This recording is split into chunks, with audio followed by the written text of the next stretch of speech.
Bonjour à tous. Alors aujourd'hui, on a le plaisir d'accueillir Mathieu Merle à MathPark de l'Université de Paris Diderot qui va nous parler de grands graphes aléatoires. Vas-y. Alors merci beaucoup, merci pour l'invitation. Je suis très heureux de vous présenter ce sujet des graphes aléatoires. Bon, alors en réalité, aujourd'hui, je vais surtout vous parler d'un modèle de graphe aléatoire. C'est le modèle des graphes d'Erdős-Rényi. Bon, à la fin, on aura peut-être le temps de discuter un tout petit peu de généralisation et d'autres modèles, mais ce sera le principal. Et puis ce que j'aimerais vous montrer aujourd'hui en particulier, c'est ce qu'on appelle une transition de phase pour ce modèle, c'est-à-dire que il y a des paramètres pour lesquels, dans ce modèle, les nœuds sont essentiellement un peu isolés, et puis des paramètres pour lesquels on voit apparaître une très grande composante qui regroupe la plupart des nœuds. Voilà. Bon, alors je vais devoir d'abord vous introduire tout ça. Bon, une petite image d'un premier graphe tout simple pour commencer. On voit 5 sommets, ou 5 nœuds, et puis 6 arêtes. Voilà, on a une seule composante pour ce graphe-là. Un autre exemple, quelque chose de plus régulier en première vue. Bon, en réalité, c'est un graphe toujours avec 5 sommets, mais cette fois-ci, toutes les arêtes sont présentes. On appelle ça un graphe complet, quand toutes les arêtes sont là. Là aussi, un graphe qui a pas mal de symétrie, de régularité. Vous remarquerez par exemple que chacun des nœuds a 3 voisins exactement. Et bon, il y a toutes ces symétries. Alors, de quoi il s'agit en réalité? Si vous imaginez un cube, vous coupez les coins du cube. Ça vous fait un cube tronqué. Pour regarder les nœuds formés par la conjonction des arêtes, puis les arêtes ici, vous projetez ça, ça vous donne ce graphe-là. Bon, un graphe un peu plus quelconque. Alors, pour lui, vous voyez que tous les nœuds ne sont pas connectés. D'accord ? Il y a des nœuds isolés, il y en a qui sont dans une même grande composante au milieu, il y en a une autre petite, et puis les 6 autres sont isolés. Donc c'est possible d'imaginer des graphes où tout le monde n'est pas connecté, comme les premiers que je vous avais montrés. On pourrait imaginer considérer des graphes orientés, c'est-à-dire qu'au lieu d'avoir juste des arêtes, on a des arêtes qui pointent avec une flèche, mais ce ne sera pas le sujet aujourd'hui. Nous, on va se concentrer aujourd'hui sur ce qu'on appelle des graphes non orientés, c'est-à-dire qu'on ne met pas de flèche sur les arêtes. Bon, puis là, une image sur laquelle on va revenir. Un assez grand graphe, aléatoire, 40 000 nœuds environ, 40 000 nœuds exactement, pardon, et à peu près 20 000 arêtes. Voilà, et on obtient cette jolie image, et puis on va revenir, on va essayer de l'expliquer un peu mieux, d'accord ? Alors, qu'est-ce que c'est que la définition mathématique d'un graphe? C'est la donnée de 2 ensembles, un ensemble de nœuds, qu'on note V, parce qu'à cause du mot vertex de l'anglais. Bon, alors, il se peut que l'ensemble V soit infini, mais s'il est fini, il va avoir une taille entière, un n, et dans ce cas-là, en général, on ne s'embête pas, on prend l'ensemble des entiers de 1 jusqu'à n, on numérote les nœuds de 1 à n. Et puis on a un ensemble d'arêtes qu'on note E, pour edges en anglais, et en fait, c'est un sous-ensemble des paires de nœuds. Donc si vous regardez la paire IJ, si je mets IJ dans l'ensemble E, ça veut dire que je peux dessiner une arête entre le nœud I et le nœud J. Donc avoir ces 2 ensembles, ça me donne exactement la structure de mon graphe. G, c'est l'ensemble V et l'ensemble E. Alors pour vous revenir sur les exemples qu'on avait regardés, en tout cas les plus simples, pour le premier qu'on a donné, l'ensemble des nœuds c'est bien 1, 2, 3, 4, 5. Et puis on voit qu'on a une arête par exemple entre 1 et 2, une entre 1 et 5, puis une entre 2 et 3, 2, 5, 3, 4 et 4, 5, et voilà, c'est les seules arêtes de mon graphe, il y en a 6 en tout. Bon, dans le deuxième exemple, c'était le graphe complet, donc j'ai toujours le même ensemble de nœuds, je peux toujours les appeler 1, 2, 3, 4, 5, même si je ne l'ai pas écrit sur la figure. Et puis l'ensemble des arêtes, c'est tous les paires de nœuds, puisque toutes les arêtes sont présentes. Donc tous les IJ pour I et J entre 1 et 5. Voilà, ça c'est un graphe complet à 5 sommets. Si vous voulez faire le graphe complet à n sommets, vous remplacez 1, 2, 3, 4, 5 par les n premiers entiers, et puis vous remettez toutes les arêtes. D'accord ? quelques notions utiles. Alors bon, c'est une slide un peu longue, mais vous allez voir, ce n'est pas des notions très très compliquées. Quand j'ai une arête dans mon graphe, IJ, je dis que I et J sont voisins. Et le nombre de voisins d'un nœud, c'est le nombre d'arêtes qui sortent de ce nœud. J'appelle ça le degré du nœud. Bon, on peut faire des chemins pour aller d'un nœud à un autre, qui empruntent éventuellement plusieurs arêtes. On dit qu'il y a un chemin de longueur L entre les nœuds V et les nœuds W, si je peux emprunter les arêtes VI1, I1, I2, etc., jusqu'à IL-1 W. Ça me donne un chemin de V à W. Si j'ai un chemin qui relie I à lui-même, j'appelle ça un cycle. Ok. On dit que deux nœuds sont connectés, bah, s'il y a un chemin qui les relie, n'importe lequel, de n'importe quelle longueur en fait. D'ailleurs, c'est souvent plus pratique d'essayer de trouver le chemin qui réalise la plus petite longueur. Et donc la distance entre deux nœuds d'un graphe, ça va être la longueur la plus petite longueur possible parmi tous les chemins qui relient ces deux nœuds. On va revenir sur des exemples.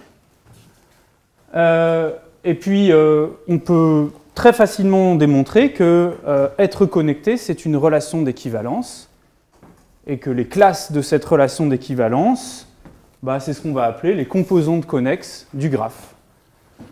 Donc, voilà, par exemple, pour un nœud V, si je prends un nœud V, je peux regarder l'ensemble des nœuds qui sont connectés à V, où je peux aller par un chemin depuis V. Et donc, cet ensemble, on l'appelle la composante de V, on la note C de V, et puis sa taille, bah, c'est le nombre de nœuds qu'elle contient. Alors quelques exemples pour essayer de fixer un peu ces notions. Bah, vous voyez, dans l'exemple de départ, il y a une seule composante. Tous les nœuds sont connectés, tout nœud est connecté à n'importe quel autre nœud. Bon, je pourrais faire un chemin de longueur 7 reliant 3 à 5. Alors comment on fait? Bah, on repasse plusieurs fois aux mêmes endroits, si vous voulez. On part de 3, on va à 2, puis 1, puis 5, puis 4, puis 3, puis 2, puis 5. Ça fait bien un chemin de longueur 7 qui relie 3 à 5. C'est peut-être pas très intéressant, mais il existe. Par contre, si je veux le plus court chemin qui relie 3 à 5, bah vous voyez qu'en fait, il y en a deux exactement. Il y a celui qui passe par 2, là, de 3, puis 2, 5, et celui qui passe par 4. Ces deux chemins, ils sont de longueur 2. Dans le deuxième exemple, le graphe complet, bah, comme toutes les arêtes sont présentes, vous remarquerez que la distance entre deux nœuds, c'est toujours égal à 1, quoi qu'il arrive. Puis dans un graphe comme ça, ça c'était pour illustrer la notion de composante. Combien j'ai de composantes connexes dans ce graphe? Bah, vous voyez que j'en ai une grande, là au centre de mon dessin, une un peu plus petite, ici, et puis tous ces nœuds isolés, ça forme également des composantes à part entière. En tout, vous remarquerez que j'ai 8 composantes. La grande, elle est de taille 32, si on compte. L'intermédiaire, là, elle est de taille 6, et puis toutes les petites nœuds isolés, ça, c'est bien sûr des composantes de taille 1. Voilà. Alors, qu'est-ce qu'on cherche à modéliser avec des graphes, je devrais préciser peut-être, avec ces graphes aléatoires dont on va parler. Bon, en réalité, pour la notion de graphe en général, il y a plein de choses qu'on pourrait modéliser avec des graphes. Il y a bien sûr des réseaux de communication, et par exemple, télécommunications. Bon, alors des réseaux matériels, comme les réseaux routiers, ferroviaires, etc., ou des réseaux, et la structure matérielle d'Internet qui est également quelque chose de matériel, ou des réseaux peut-être virtuels. Vous voyez que le World Wide Web, le réseau, la toile, c'est quelque chose de virtuel. Alors, bon, pour être tout à fait précis, c'est un graphe orienté, hein, bien sûr, puisque là, les nœuds, ce seraient les pages Internet, et puis les arêtes, ce seraient les pointeurs d'une page vers une autre page. Donc ce serait quelque chose d'orienté, donc nous on va plutôt parler de graphes non orientés aujourd'hui, mais bon vous voyez que c'est quelque chose qui serait mathématiquement plus compliqué à aborder, mais bon, c'est la suite logique de ce genre de modèle. Des réseaux sociaux, alors vous en connaissez plein, on en parle beaucoup en ce moment. Évidemment, vous pouvez prendre les plus célèbres réseaux sociaux, votre réseau social préféré. Là, les nœuds, c'est les pages des utilisateurs, et puis les connexions, les arêtes, ce serait le fait d'être ami avec quelqu'un sur ce réseau virtuel. Mais en fait, des réseaux sociaux, il y en a beaucoup plus que ça. Il en a toujours existé, dans le fond. Si vous pensez, par exemple, à des réseaux qui répertorient des collaborations professionnelles. Par exemple, vous prenez le réseau des collaborations scientifiques. Les nœuds, ce sont les scientifiques, et puis avoir une arête entre deux scientifiques, c'est qu'ils ont réalisé un article en commun, par exemple. Ils ont écrit un article en commun. Vous pouvez imaginer d'autres réseaux de collaboration professionnelle, bien sûr, il y en a plein. Il y a par exemple des gens qui sont amusés à regarder les acteurs d'Hollywood et mettre une arête dans le graphe quand ils avaient tourné un film ensemble. Bon, on pourrait aller de façon plus générale à des réseaux de connaissances ou d'amitié, même de contact physique. Vous voyez, on parle beaucoup de l'épidémie d'Ebola en ce moment. Un réseau très intéressant, si on veut essayer de comprendre et modéliser cette épidémie, ce serait de comprendre qui est en contact physique direct avec qui. Parce que c'est dans ce réseau que va se transmettre la maladie. Si vous prenez par contre une maladie sexuellement transmissible, là les arêtes, c'est entre deux gens qui ont une relation sexuelle. Non protégée, je devrais dire. Bon, donc vous voyez que c'est des réseaux tout à fait intéressants si on veut s'intéresser à des épidémies de maladies également. Bon, puis il y a aussi des réseaux d'interaction plus générales. Alors ce n'est pas des réseaux sociaux, mais c'est un peu le même principe. La seule différence, c'est qu'ici les nœuds ne sont pas des gens. Par exemple, si vous prenez l'écologie, si vous essayez de regarder les relations, par exemple, dans un écosystème entre différentes espèces, bon, vous pouvez tracer des arêtes entre ces différentes espèces si elles interagissent dans cet écosystème. Par exemple, s'il y en a une qui est une proie, l'autre un prédateur.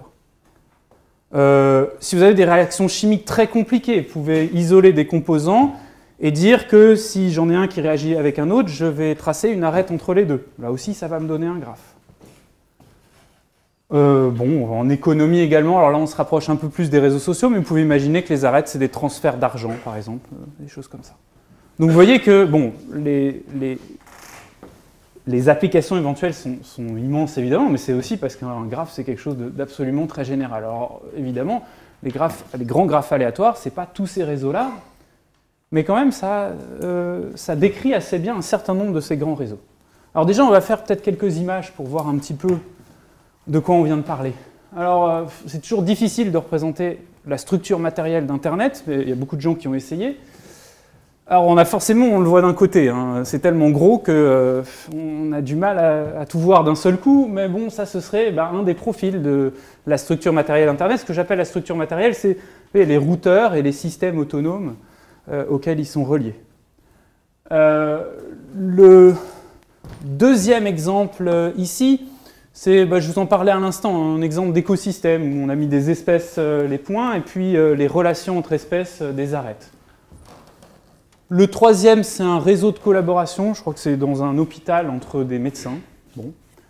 Alors oui, il est assez différent de celui d'avant, hein. Par exemple, pour une taille assez comparable, hein, dans le réseau de collaboration, il y a beaucoup plus de petits cycles, là, des triangles ou des cycles de longueur 4, 5, etc.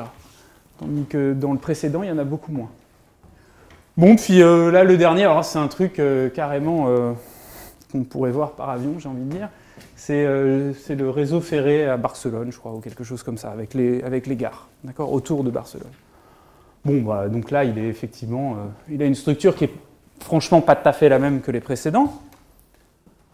Bon, alors, je vais m'intéresser particulièrement au premier, le troisième également. Alors, avant ça, je vais aussi vous montrer cette très jolie image. Ça, c'est été réalisé par un travail en biologie. C'est les interactions entre deux protéines pour une levure. Alors, une levure, visiblement, c'est quelque chose d'extrêmement compliqué qui implique un nombre de réactions chimiques assez astronomique. Bon, j'en avais pas vraiment conscience, mais d'après cette image, c'est vraiment énorme. Et voilà le graphe des interactions protéine-protéine pour une levure. Un autre exemple, ça c'est un tout petit bout de la toile. C'est une étude qui a été réalisée par la région Picardie en 2005. Et ils ont répertorié les sites qu'ils appellent les sites Picards, c'est-à-dire qui ont une relation avec la Picardie. Soit ils parlent de la Picardie, soit ils sont faits par des Picards, je ne sais pas exactement. Enfin bon, voilà. Puis ils les ont classés par département. Alors vous voyez, bon, c'est un graphe orienté. Hein. Il y a en fait des flèches au bout de chacune de mes petites arêtes. Mais bon, sinon, voilà, ça fait cette grande boule. On voit qu'il y a à certains endroits des nœuds assez importants, c'est-à-dire qu'ils sont connectés à énormément de monde autour. Voilà. Peut-être c'est, je ne sais pas, le site de la région Picardie, par exemple. Il y a une chance que celui-là soit connecté à beaucoup d'autres sites Picards. Une autre vue d'Internet très jolie. Donc ça, c'est les principaux routeurs, les plus gros routeurs, en 2009. Voilà, on voit une énorme masse au milieu avec des nœuds extrêmement connectés. Ça, c'est les routeurs qui vont être le long de la trunk line, on dit. Puis, bah, il y a d'autres routeurs qui arborescent de cette structure principale. Bon, et en fait, hein, si on se concentrait sur une petite région comme ça, là, il faut bien comprendre que dans cette image, on a éliminé tous les plus petits routeurs. Alors, qu'est-ce qui se passe quand on zoome sur une petite partie et qu'on rajoute ces petits routeurs? On voit quelque chose comme ça. D'accord? Donc là, il faut imaginer que dans cette image, on a un tout petit bout de l'image précédente avec des routeurs principaux, quelques-uns là au milieu, et puis les autres routeurs à partir de ce truc-là. Je sais pas, c'est une sorte de forme de pissenlit, si on devait dire, si on devait le décrire, il me semble. Voilà, ça...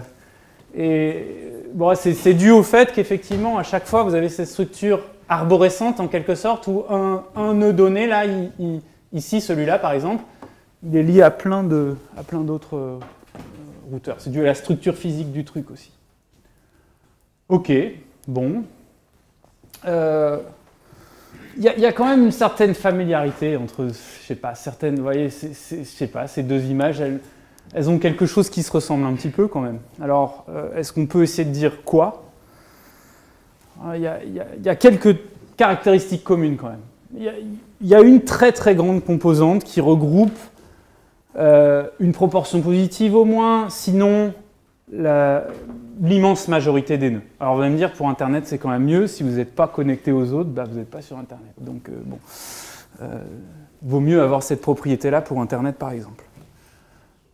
Il y a même carrément une sorte d'effet petit monde. Alors ça, c'est assez connu, c'est quelque chose, même ça a été une notion qui a été découverte en quelque sorte au début du XXe siècle, et puis les gens se sont rendus compte qu'on n'était jamais très loin, avec quelques connaissances de quelqu'un d'autre sur la planète.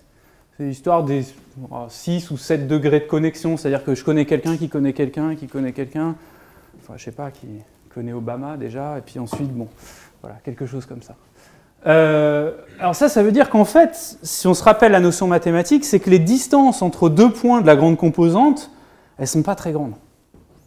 Donc, typiquement, voilà, si vous vouliez envoyer des mails et que ça marche, et qu'il ne reste pas entre routeur, etc. pendant très très longtemps et que ça fasse planter tout le truc, eh ben, il faut quand même que votre courriel ne passe pas par trop de routeurs.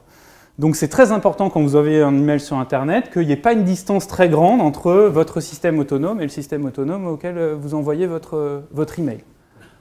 Et puis bah, bon, voilà, de façon générale, en fait, on voit que cette propriété-là, elle est respectée par la plupart des exemples de graphes qu'on a donnés.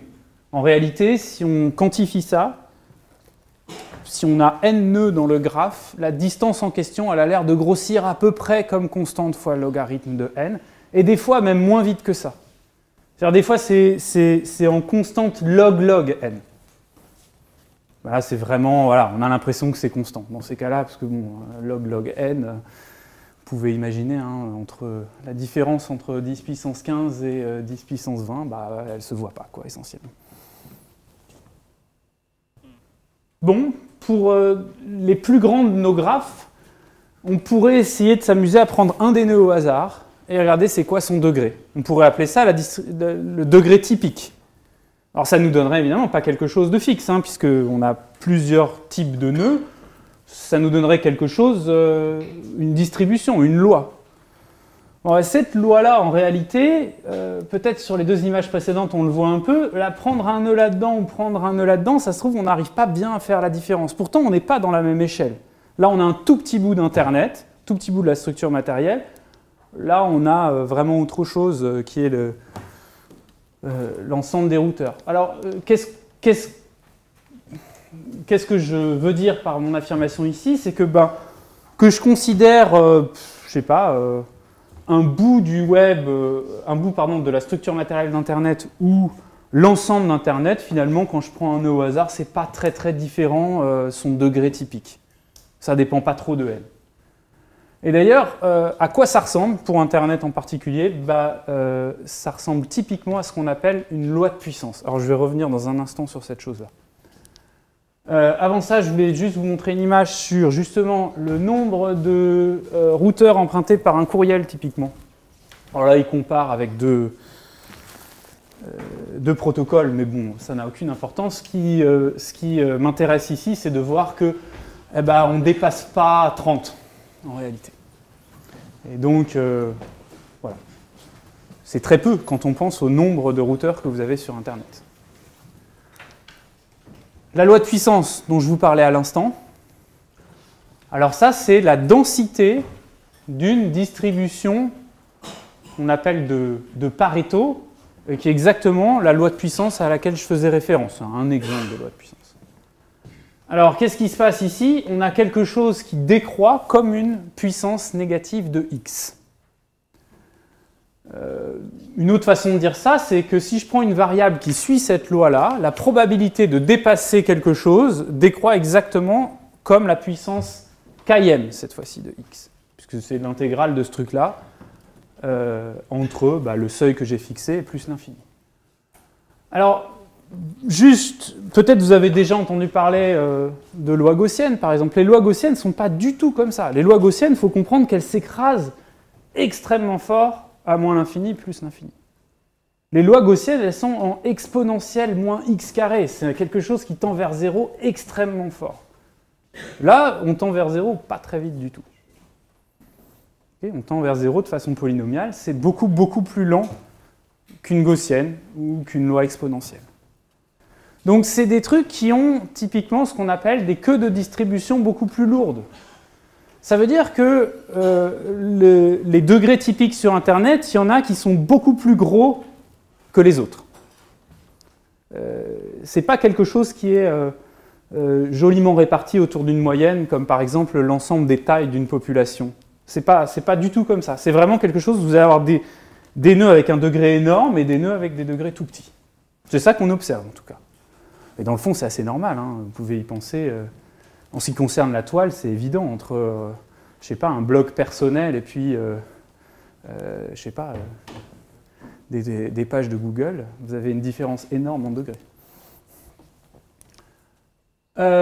Justement, le degré entrant sur des blogs. Alors des blogs, là pour le coup, de gens qui parlent d'informatique. Alors, vous voyez, il y a des blogs, j'ai envie de dire, un peu plus amateurs, là. D'accord? Ceux-là, c'est des blogs où il n'y a pas beaucoup de liens qui pointent vers ces blogs-là. Mais quand même, hein, c'est peut-être le 100e blog le plus important qui parle de ces trucs-là. Donc c'est pas un blog ridicule, mais pourtant il a quand même pas beaucoup, il n'est pas très visible. En revanche, vous avez des blogs extrêmement visibles, vous avez plus de 5000 nœuds entrants. Alors vous voyez, cette figure-là, bon, peut-être qu'on devrait la renverser, mais en tout cas la décroissance en puissance, on la voit comme ça. D'accord ? Bon. Alors, juste un petit mot sur pourquoi on voudrait modéliser par des graphes aléatoires, avant d'aller plus loin. Il faudrait quand même que j'essaie de justifier ça, parce que, je ne sais pas si vous avez remarqué, mais dans beaucoup d'exemples que je vous ai donnés, il n'y a pas grand-chose d'aléatoire. Enfin, la structure matérielle d'Internet, je veux dire, elle a été construite par des gens de façon tout à fait déterministe. Il n'y a pas du tout d'aléa dans la façon dont ça a été fait. Ou très peu. Mais c'est quelque chose d'extrêmement compliqué quand même. Extrêmement compliqué. Et vous pouvez toujours essayer de les cartographier en faisant une étude absolument exhaustive, mais le temps que vous finissiez, il y en aura déjà eu plein d'autres qui auront été créés. C'est des trucs qui évoluent avec le temps en plus. Demandez à AltaVista si c'est facile de cartographier la toile, et de façon déterministe, ils ont essayé. Bon, voilà, ça s'est fait supplanter par Google qui a fait des recherches basées sur des algorithmes de recherche aléatoires. Alors, bon. La raison pour laquelle on veut introduire ces modèles de graphes aléatoires, c'est que ils ont les caractéristiques communes que j'ai listées. Alors j'ai fait exprès de vous lister ces caractéristiques-là. Évidemment, ils sont différents par ailleurs, on est d'accord. Mais bon, on aimerait présenter un modèle mathématique où on puisse faire des calculs, des preuves rigoureuses, et où on puisse montrer que ces propriétés ont lieu. Et pour ça, en fait, on va voir que des modèles simples de graphes aléatoires vont avoir ces propriétés et qu'on va être en mesure de le montrer de façon relativement tractable, au moins.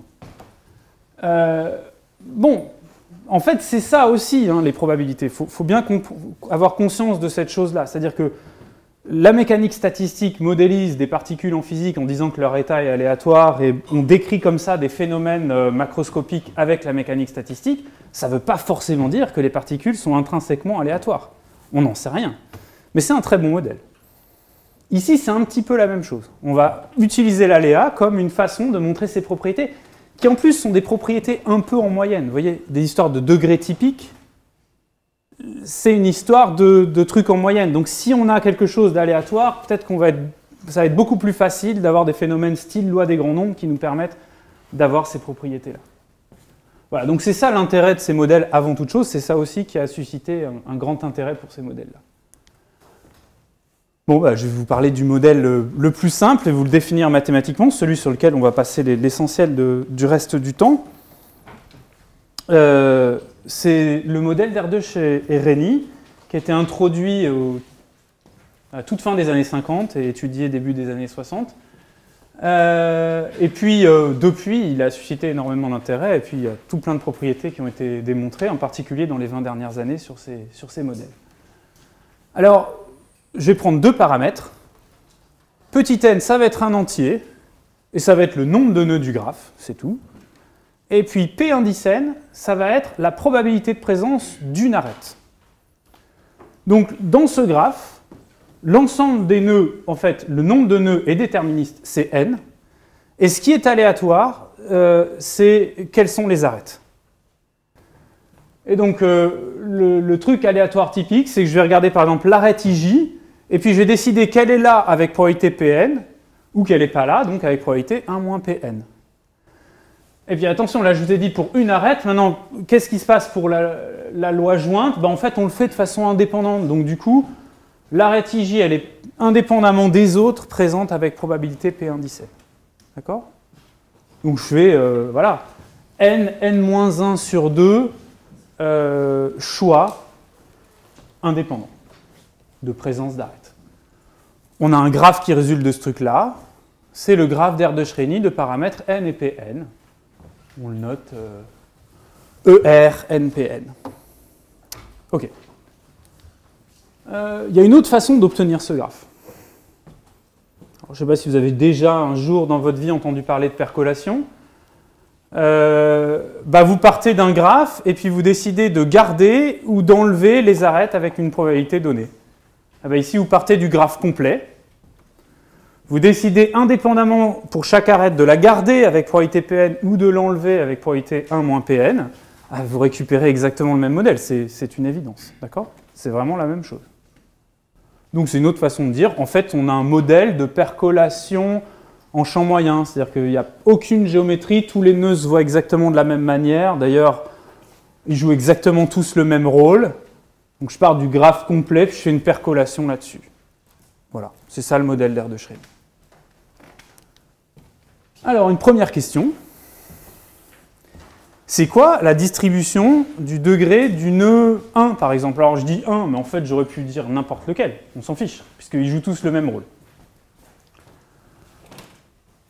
Alors il faut réfléchir 2 secondes à ce truc-là, mais dans le fond, le tout c'est de compter le nombre d'arêtes qui sortent du nœud 1. Alors les arêtes qui sont susceptibles de sortir du nœud 1, c'est l'arête 1, 2, 1, 3, etc., jusqu'à 1n. Puis le tout c'est que je sache lesquelles parmi ces arêtes-là sont présentes. on pourrait écrire ça comme ça. On pourrait écrire que D1, c'est la somme des indicatrices que l'arête 1J est présente. Et puis je somme de J égale 2 jusqu'à N. D'accord?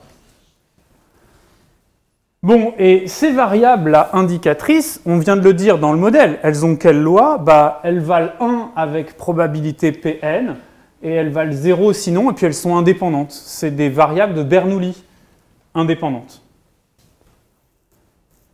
Et de paramètres Pn. Et donc quand j'en somme, alors attention, n-1 parce qu'on part de 2, hein. Quand j'en somme n-1, bah, on récupère une loi binomiale de paramètres n-1 et Pn. Donc voilà, la loi du degré, c'est pas compliqué, c'est juste une binomiale n-1 Pn. Un autre nœud, ça aurait été exactement la même chose, vous êtes d'accord, hein, le fait que j'ai pris 1, ça n'a absolument aucune importance. Donc DI, il est aussi binomial de paramètres n-1 Pn. Est-ce que les variables D1, D2, etc. sont indépendantes? Ça, c'est un petit peu plus compliqué, et ben, la réponse est non. La réponse est non, puisque, vous voyez, quand l'arête 1, 2 est présente, ça joue non seulement sur le degré de 1, mais ça joue aussi sur le degré de 2. Donc les degrés de 1 et de 2, ils ont tendance à augmenter en même temps, suivant que l'arête 1, 2 est présente, ou à diminuer en même temps quand elle n'est pas là. Donc ces deux variables, elles sont corrélées positivement. Mais elles sont juste corrélées par la présence de cette arête-là. Donc dans le fond, quand je vais prendre un très très grand n, on va presque pas voir cette chose-là. Donc la corrélation entre les deux variables, entre les D1 et D2 par exemple, elle a tendance à disparaître lorsque n tend vers l'infini. Ok, alors qu'est-ce qui se passe en fonction de Pn? Alors le premier truc qu'on pourrait regarder, c'est quand Pn est petit devant 1 sur n. Alors qu'est-ce qui se passe quand Pn est petit devant 1 sur n? Eh ben, typiquement, le nœud 1, il a un nombre binomial n-1 1 sur n, n-1 Pn, avec Pn petit devant 1 sur n, de voisins. En moyenne, il en a donc n-1 fois Pn, et ça c'est quelque chose qui va être petit devant 1. En fait, la plupart du temps, il va avoir 0 voisin, c'est-à-dire qu'il va être isolé. Donc là, on est dans un régime où la plupart des nœuds sont isolés, vous serez d'accord avec moi que ce n'est pas très intéressant a priori. Okay. Un autre régime, quand Pn est très grand devant 1 sur n. Alors là, ce qui se passe au contraire, c'est que la moyenne du degré, n-1 fois Pn, elle va être grande devant 1. Typiquement, on va avoir tendance à avoir un degré d'un nœud qui tend vers l'infini. Alors attention, ce régime est très intéressant, mais ce n'est pas de ça qu'on veut parler aujourd'hui. Ça, c'est des graphes qu'on appelle plus denses, et aujourd'hui, j'ai envie de parler de graphes clairsemés, c'est-à-dire que la distribution de degrés, elle reste quelque chose de borné. Ok ? Voilà. Bon, et donc, quand est-ce que le degré va être borné? Bah, vous voyez, c'est quand Pn est d'ordre 1 sur n. Il ne faut pas qu'il soit petit devant, il ne faut pas qu'il soit grand devant, il faut qu'il soit à peu près en 1 sur n. Mais en fait, s'il est en lambda sur n, voilà, qu'est-ce qui se passe? Eh bien, on peut regarder la probabilité que ce degré vaille k. C'est la probabilité qu'une binomiale de paramètres n-1 et lambda sur n vaille k. Puis bah, vous voyez, ça c'est juste la formule pour qu'une binomiale de paramètres n-1 et lambda sur n prenne la valeur k. J'ai le coefficient de nombre de combinaisons de k parmi n-1, lambda sur n à la puissance k, 1 moins lambda sur n à la puissance n-1 moins k. Alors en fait, ce truc-là converge quand n tend vers l'infini, et c'est pas très dur de le voir. Oh, si vous réécrivez le k parmi n-1 avec sa formule en termes des factoriels, vous avez un n-1 factoriel sur k factoriel. Alors le k factoriel, je le garde.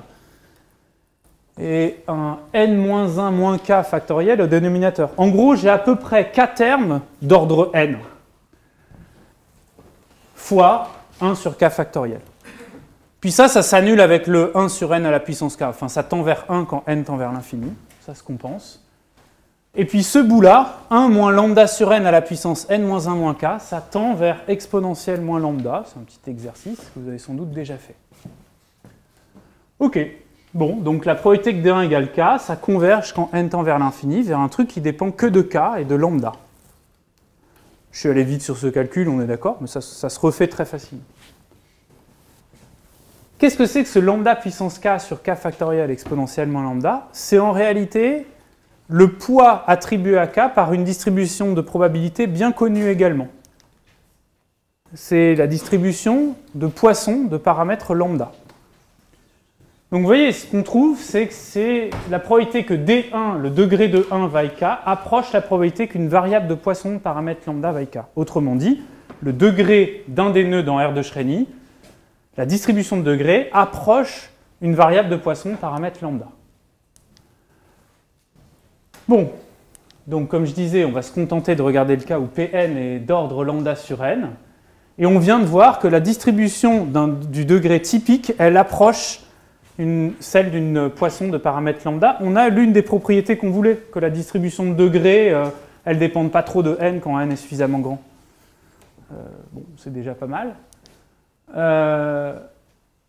Bon, mais la petite restriction quand même pour ce modèle, c'est qu'on tombe systématiquement sur la loi de Poisson. C'est pas du tout une loi de puissance, hein, au fait. La loi de Poisson, ça a une décroissance beaucoup plus forte qu'une loi de puissance. Donc par exemple, on va manquer la dernière propriété à tous les coups. Ok, bon. C'est une des limitations de ce modèle. Juste un petit mot sur le fait que le graphe, c'est assez évident. Plus vous prenez un lambda grand et plus vous le connectez. Bon, il y a une façon dynamique de regarder cette chose-là, c'est-à-dire vous construisez le graphe au fur et à mesure que vous faites grossir lambda.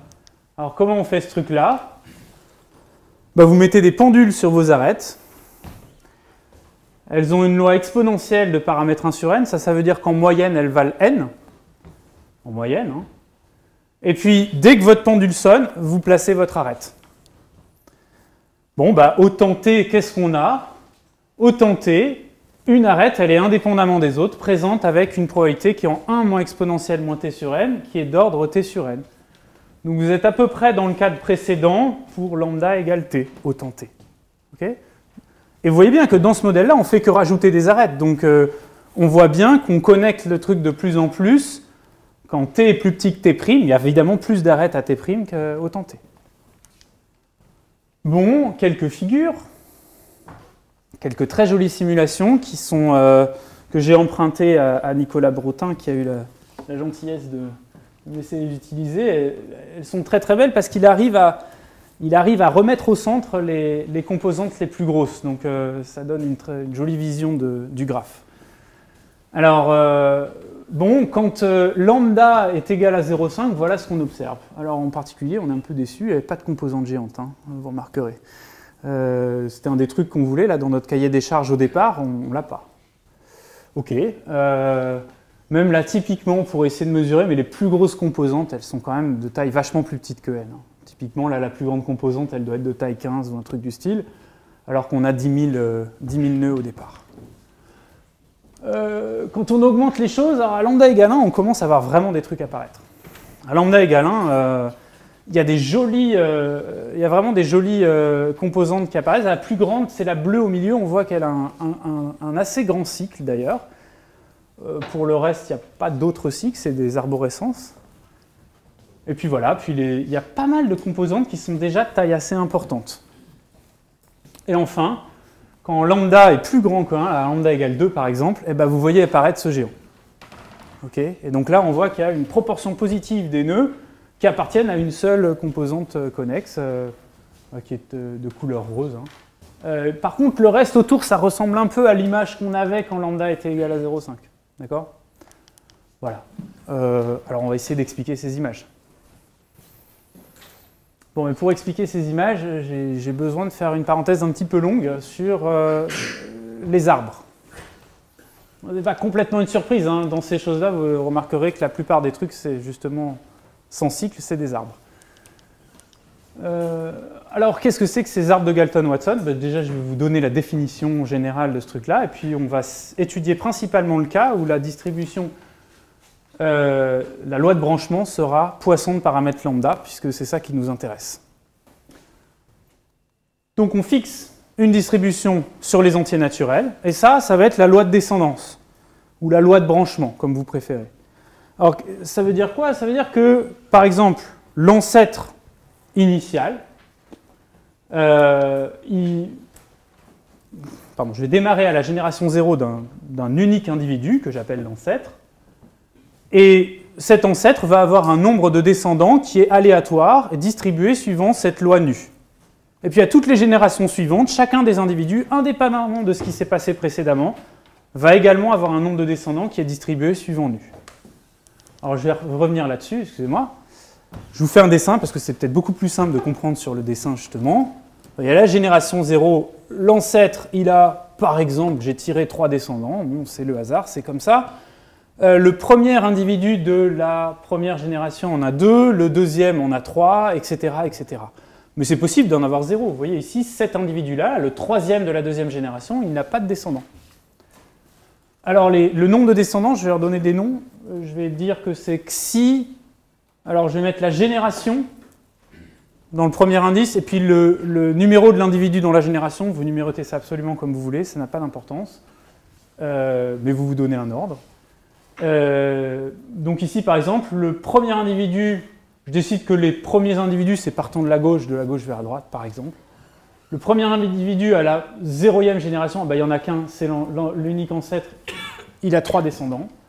Le troisième individu de la 2e génération, c'est-à-dire lui, le troisième individu de la 2e génération, c'est lui, il en a 0. Et le 4e individu de la 3e génération, il n'a qu'un seul descendant.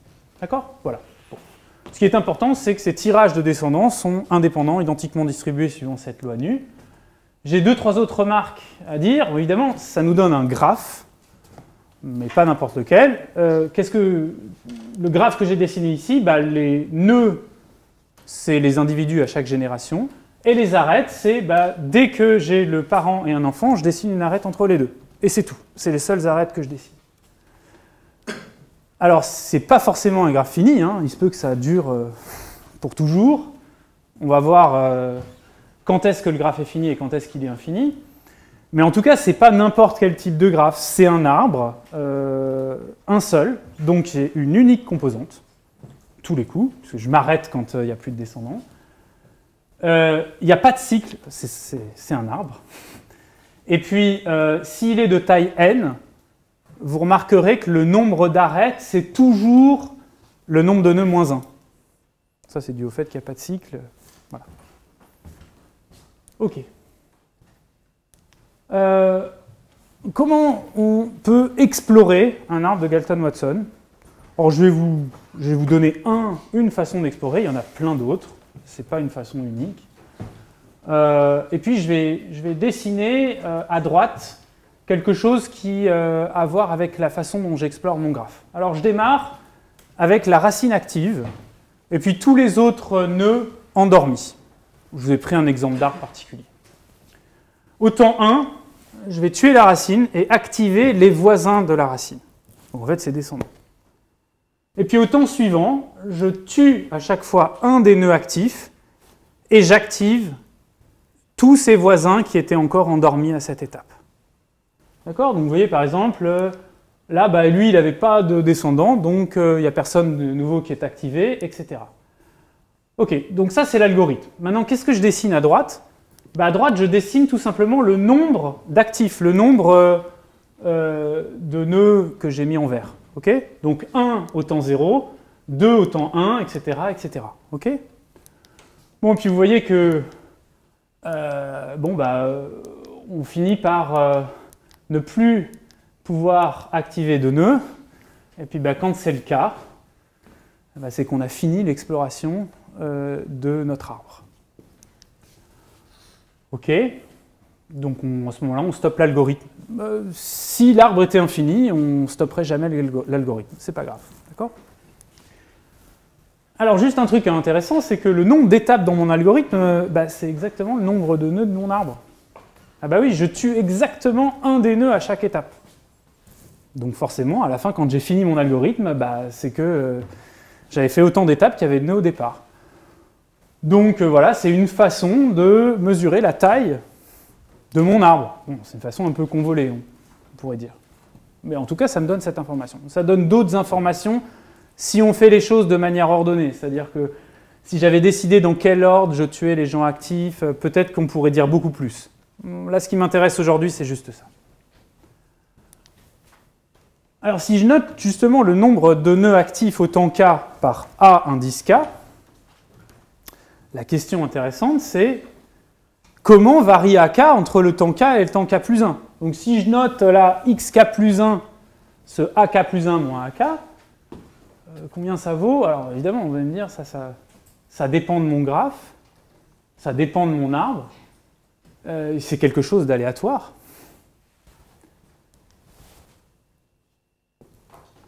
Alors, si on réfléchit à cette question, le truc qu'il faut bien comprendre, c'est qu'est-ce qui se passe entre l'étape K et l'étape K plus 1. Ben, l'étape K plus 1, je vais tuer un des nœuds actifs, donc je vais perdre un nœud actif. Donc, je vais forcément avoir un moins 1. Ça, c'est sûr. Et par contre, je vais activer les voisins de ce nœud que je tue. Donc, je vais gagner le nombre de descendants du nœud que j'ai choisi de tuer. Donc, en positif, j'ai le nombre de descendants d'un individu. Et puis j'ai moins 1 puisque je tue un nœud. Ah mais donc c'est facile. Parce que comme je suis un nombre de descendants, bah ça a toujours la même loi. C'est la loi de branchement qu'on a donnée au départ, c'est la loi nu. Donc le nombre de gens que je gagne, c'est un truc qui suit la loi nu. Et puis j'en perds 1. Une autre façon de dire ça, c'est que xk plus 1, il vaut j avec probabilité nu de j plus 1. Et en particulier, là, xk plus 1, il prend les valeurs uniquement, les seules valeurs qu'il peut prendre, c'est moins 1, 0, 1, etc., etc. Il prend la valeur moins 1 avec probabilité nu de 0. Il prend la valeur 0 avec probabilité nu de 1, etc., etc.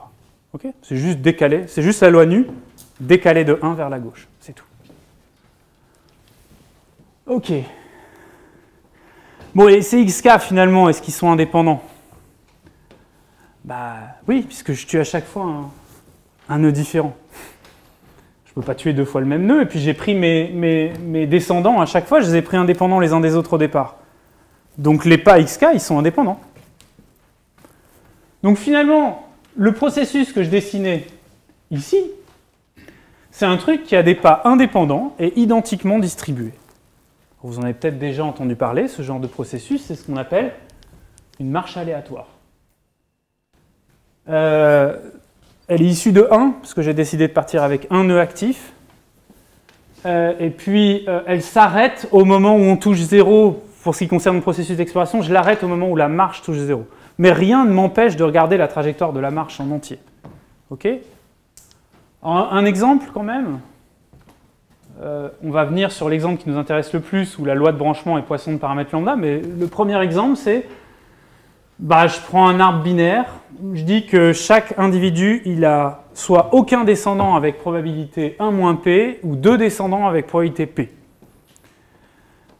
Cet arbre binaire, ça m'amène la marche simple.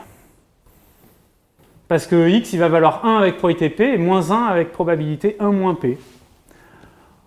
Alors je vous ai fait peut-être quelques petites simulations de marche simple, peut-être que c'est quelque chose que vous avez déjà vu, mais bon... pour se rafraîchir la mémoire au cas où, et puis si vous ne l'avez jamais vu, c'est très intéressant. Qu'est-ce qui se passe sur 20 pas pour p égale 0,33 par exemple? Bon, voilà, on fait de temps en temps des pas vers le haut, mais plutôt plus de pas vers le bas, c'est normal, puisqu'on fait 1/3 de pas vers le haut et 2/3 de pas vers le bas. Sur 50 pas, voilà à quoi ça ressemble. Sur 200 pas, 1000, 50 000 pas, 1 million de pas. Alors là, on commence à avoir un truc qui n'est plus du tout aléatoire, là. Enfin, le dessin, là, c'est une ligne droite. Hein. Bon, OK.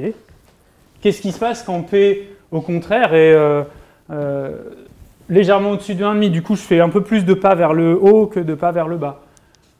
Bon, au début, évidemment, ça a l'air un peu erratique, mais si on augmente suffisamment le nombre de pas, je vais revenir à ces images dans une seconde, et on va de nouveau voir apparaître un truc qui a l'air d'une ligne droite. Je reviens sur le 200 pas, j'en ai fait 3. Pourquoi j'en ai fait 3? En fait, j'en ai même fait un peu plus que ça, mais je n'avais pas envie de vous donner 8 simulations. Vous voyez là, je pars tout de suite vers les négatifs. Donc si le bout de la trajectoire qui m'intéresse sur 200 pas, si on y réfléchit bien, c'est jusqu'au moment où la marche touche 0. Donc en fait, c'est le tout petit bout de la trajectoire au début, là. Bon, pas génial. On réessaye. Ah là, on pourrait croire qu'on a un truc qui a bien démarré, mais non, en fait, malheureusement, je suis passé par 0 dès le début, donc voilà. Mais on voit bien quand même que c'est possible de décoller, donc si j'essaye suffisamment de fois, voilà, on finit par avoir un truc qui décolle pour de bon. Et ça me dit qu'il y a une possibilité, quand P est strictement au-dessus de 1,5, de partir. Et puis une fois qu'on est parti, vous voyez bien que là, c'est pas avec les pas suivants qu'on va pouvoir revenir vers l'origine. C'est clair. Ok. P égale 0,5, je ne résiste pas à l'envie de vous montrer les images parce qu'elles sont très jolies. Qu'est-ce qui se passe quand P égale 0,5 ? Eh bien, on ne voit pas apparaître justement cette ligne droite, hein, au contraire. On a quelque chose qui, malgré tout, reste vraisemblablement aléatoire. Et si vous refaites plusieurs fois la simulation, vous ne voyez pas la même trajectoire apparaître. Hein, d'accord ? Ça dépend de la simulation. En fait, cette trajectoire-là, c'est... si vous faites suffisamment de pas, elle va approcher celle de ce qu'on appelle le mouvement brownien. D'accord ? Ok, deuxième exemple, celui qui nous intéresse le plus. Je prends une loi de Poisson, de paramètre lambda, et je la décale de 1 vers la gauche. Donc ça correspond au processus d'exploration pour un arbre dont la loi de branchement serait Poisson de paramètre lambda. Qu'est-ce qui se passe quand lambda égale 0,5 ? Bon, essentiellement, on retrouve l'image où P était plus petit que 1,5, hein, à peu de choses près. Alors la pente n'est pas exactement la même, mais ça n'a pas d'importance pour le moment. Quand lambda égale 2, on retombe au contraire sur quelque chose qui ressemble à P plus grand que 1,5 pour la marche simple. Et quand lambda égale 1, ça ressemble à s'y méprendre à l'image qu'on obtenait pour P égale 1,5. D'accord ? Voilà, alors, c'est quoi la raison derrière tout ça ? C'est que le comportement en temps long de notre marche, en un temps n très grand, S indice n, si je vais essayer de deviner à peu près où c'est, j'utilise la loi des grands nombres. Et la loi des grands nombres, elle me dit que Sn, c'est à peu près comme n fois l'espérance de x, l'espérance d'un pas. Et donc quand l'espérance d'un pas est positive, je vais avoir tendance à avoir un Sn qui est vers le haut. Quand l'espérance est négative, je vais avoir tendance à avoir un Sn qui part vers le bas, vers moins l'infini. Bon, quand espérance de x est égale à 0, évidemment, pour avoir le vrai comportement de Sn, là, ça nous dit juste que Sn sur n tend vers 0, la loi des grands nombres. Donc il faudrait utiliser le théorème central limite pour avoir le bon comportement de S indice n. Et dans ce cas-là, on sait que S indice n sur la racine carrée de n se comporte comme une variable gaussienne centrée et dont la variance, elle dépend de la loi de x, évidemment.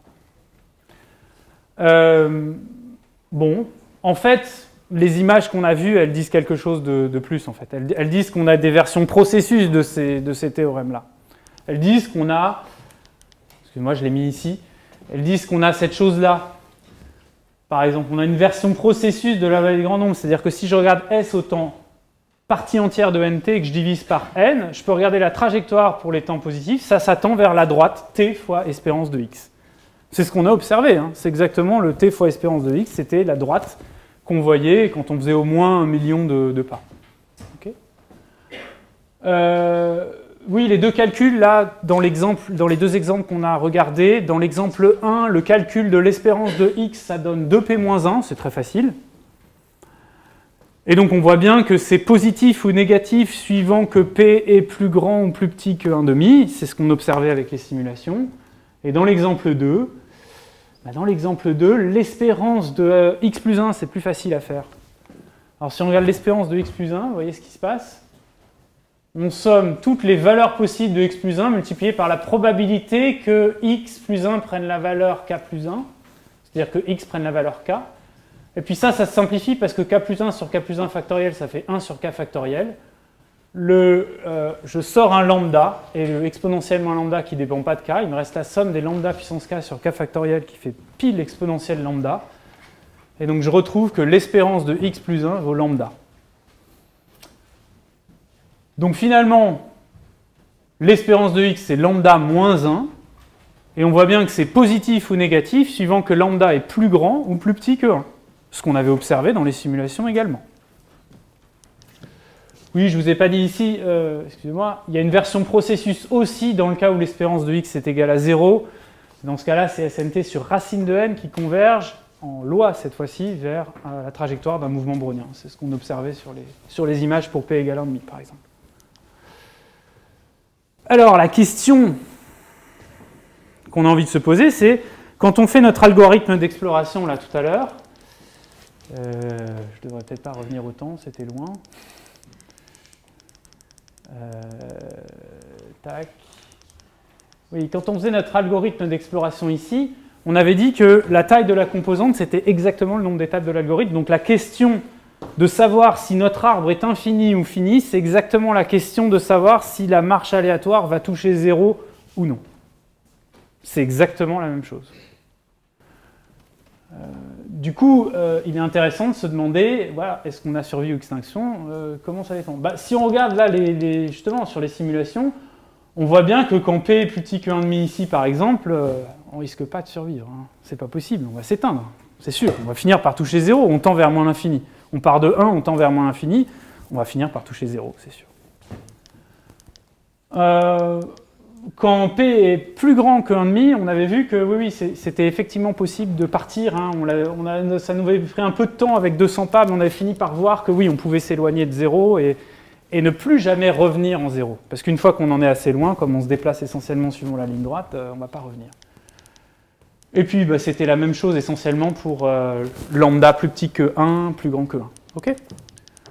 Donc, le théorème que je veux énoncer n'est pas extrêmement surprenant. Là, il faut distinguer les cas où la moyenne d'un pas est négative. Dans ce cas-là, la marche, elle a tendance à faire une ligne droite, là, à partir en ligne droite vers moins l'infini. Donc, on est sûr de toucher 0 dans ce cas-là. On est sûr que notre arbre va s'éteindre. Et donc, la probabilité d'extinction de notre arbre est égale à 1 si l'espérance de x est strictement négative. Encore une fois, intuitivement, c'est loin d'être une surprise. Si on pense que x, ça suit la loi de nu déplacée de moins 1, le critère, ce serait exactement de dire que la moyenne d'une variable distribuée comme nu serait plus petite que 1. Et ça voudrait dire que chaque individu a en moyenne moins de 1 descendant. Bah, si vous êtes dans un processus de descendance comme ça et que chaque individu a en moyenne moins de 1 descendant, c'est normal de voir la population s'éteindre.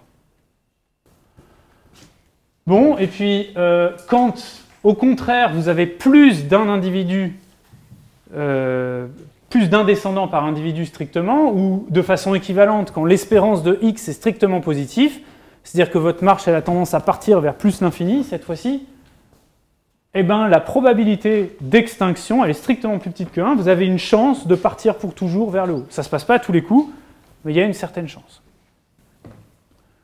Alors si on veut être vraiment précis, on peut calculer le zeta. D'accord? Alors, est-ce que j'ai le temps de vous parler de ça? On va passer.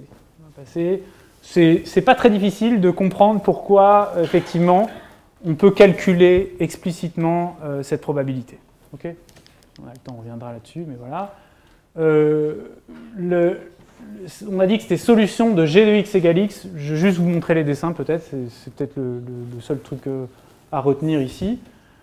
Quand on prend une poisson de paramètre lambda, alors pour lambda égale 0,5, vous voyez que le g de x égale x, c'est pour x égale 1. Bon, bah voilà, probabilité d'extinction égale à 1. 0,8, 1. Donc la probabilité d'extinction reste 1. Vous voyez que ça se passe toujours en 1, le premier moment où on a. Et puis dès qu'on passe au-dessus de 1, ben, on voit qu'on voit apparaître un point fixe de la fonction g qui est situé strictement entre 0 et 1. Voilà. Okay. Et donc ce truc-là, c'est la probabilité d'extinction. Alors évidemment, la probabilité d'extinction elle a tendance à diminuer quand vous augmentez le lambda. C'est assez logique. Ok, revenons à R de Srény. Bon, je vous ai montré comment on pouvait explorer un arbre et deviner la taille. Et bah, on peut faire exactement la même chose avec un graphe, dans le fond. L'algorithme est exactement le même, en fait. On active un nœud au départ. Là, on n'a même pas besoin d'activer la racine au début. On s'en fiche. On en active un, n'importe lequel. Puis on le tue, on active les voisins. On tue un des actifs et on active le voisin. On tue un des actifs, on active les voisins non encore activés, etc., etc. Vous voyez qu'ici, par exemple, hein, quand je tue celui-là, j'active personne, puisque j'en ai qu'un qui était déjà actif et un qui était déjà tué. D'accord? Donc, vous voyez, sur celui-là, en particulier, hein, ce que je vais récupérer là, le graphe de mon nombre d'actifs à droite, il va décroître de 1. Voilà, on continue, et puis on voit bien que le temps que je mets à explorer toute la composante, comme j'ai tué un nœud par étape de mon algorithme, ça va être exactement le nombre d'étapes de l'algorithme, ça va être exactement le nombre de nœuds dans ma composante. Alors en fait, c'est même mieux que ça, on peut faire ça même quand on a plusieurs composantes. Vous voyez, si à la fin, là, j'ai fini d'explorer une composante, mettons que j'en ai d'autres, bah, j'active un autre nœud dans une autre composante à l'étape suivante et je redémarre. Hop. Et voilà. Et qu'est-ce qui se passe dans ce cas-là? Eh ben, on a plusieurs excursions, on va dire, de la trajectoire à droite au-dessus de l'origine. Et puis la longueur de chacune des excursions, là, ça correspond exactement aux tailles respectives des composantes. Il faut faire un petit peu attention à comment on définit ça, mais voilà, on voit bien ici hein, comment ça se passe. On a une composante de taille 11, la grosse que j'avais explorée au début, une composante de taille 2 et une composante de taille 1. Alors cette fois-ci, c'est quoi la loi de un pas du processus d'exploration là? Le AK plus 1 moins AK, cette fois-ci, comment il évolue? Bon, c'est quand même beaucoup plus dur que tout à l'heure.